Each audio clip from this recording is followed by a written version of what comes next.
Projeto PUC Ensina apresenta Volumes de Tronco de Cone, apresentado por Brainer Felipe e por mim, Diego Alves Vaz. Somos do curso de Licenciatura em Matemática. Orientação Karina Pinheiro e Rony Rachid. Videoaula Matemática, temática Volume de Sólidos, o volume do cone. Pois bem, irei apresentar o conteúdo a seguir para que possamos resolver a atividade em seguida. Vamos lá? Então vamos. Considere a figura abaixo em que nós temos um cone na parte superior e um cilindro na parte inferior, com as seguintes características. A área da base do cilindro é igual à área da base do cone e que a altura do cilindro é igual à altura do cone. Pois bem, se considerarmos essa figura com essas características e enchermos o cone totalmente de água e depois despejarmos essa água dentro do cilindro, iremos observar que somente um terço do volume do cilindro é ocupado. Ou seja, para que o cilindro fique cheio, devemos usar 3 vezes o cone. Então, considerando as características do cone e cilindro descritas anteriormente, temos que o volume do cilindro é a área da base do cilindro vezes a sua altura. Observando o que salientamos no slide passado, temos que o volume do cilindro é 3 vezes o volume do cone. Multiplicando por um terço os lados da igualdade e simplificando, temos que um terço do volume do cilindro é igual ao volume do cone. Observando que o volume do cilindro é igual à área da base do cilindro vezes a sua altura, temos que um terço da área da base do cilindro vezes a altura do cilindro é igual ao volume do cone. Por fim, observe que a área da base do cilindro é igual à área da base do cone e que a altura do cilindro é igual à altura do cone. Logo, temos que um terço da área da base do cone vezes a altura do cone é igual ao volume do cone.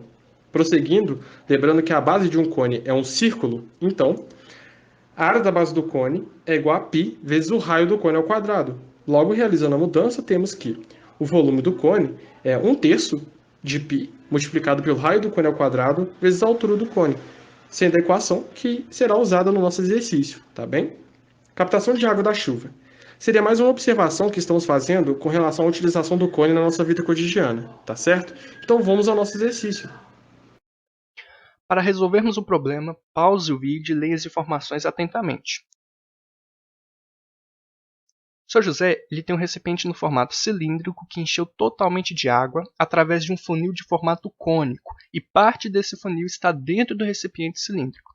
Sabendo que o funil está completamente cheio de água, o seu José quer calcular o volume de água que está dentro do funil, mas na parte externa do nosso recipiente. Então, como calcularemos esse volume? Veja bem. Temos aqui a imagem do funil e do recipiente cilíndrico juntos. E aqui temos a imagem deles cortados ao meio e mostrados de frente. Lembrando que o cone vermelho é o meu funil. Aqui, a parte roxa do meu cone é a parte do meu funil que está dentro do recipiente cilíndrico. Queremos calcular o volume dessa parte em verde, pois é a parte do funil que está fora do recipiente cilíndrico. Então, se eu pegar o meu funil, que é o cone vermelho, e retirar este cone roxo, que é a parte do meu funil que está dentro do recipiente cilíndrico, eu terei justamente um tronco de cone, e é o volume deste tronco de cone que o seu José quer descobrir. Assim, a nossa estratégia será realizar a diferença entre o volume do cone maior, que é o volume do meu funil, e o volume do cone menor, que é o volume da parte do meu funil que está dentro do recipiente. Do texto extraímos as informações sobre os raios e as alturas. Lembrando que a altura do meu cone menor é a profundidade que meu funil está dentro do recipiente cilíndrico, e o raio do meu cone menor é o raio da abertura do meu recipiente cilíndrico. Primeiro, vamos calcular o volume do cone menor. Vamos utilizar a fórmula que apresentamos no início da aula para calcular o volume do cone, ok? Vamos substituir o raio e a altura do cone menor, e nesse momento, pause o vídeo, veja as contas com atenção, mas já te adiantando, o volume do cone menor será 125 π sobre 6 decímetros cúbicos. Agora, calcularemos o volume do cone maior, novamente utilizando a fórmula do volume de um cone. Vamos substituir os valores do raio e da altura do cone maior.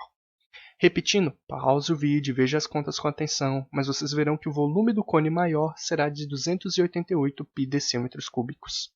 Logo, sabendo que buscamos a diferença entre o volume do cone maior e o volume do cone menor, o volume buscado será esta diferença. Realizando o MMSIP para fazer essa diferença, o volume buscado será de 1603 π sobre 6 decímetros cúbicos. Convertendo em litros, temos aproximadamente 838,90 litros, ok? Assim, resolvemos o problema do seu José. Bom, espero que tenham entendido. Muito obrigado por assistirem e até a próxima. Tchau!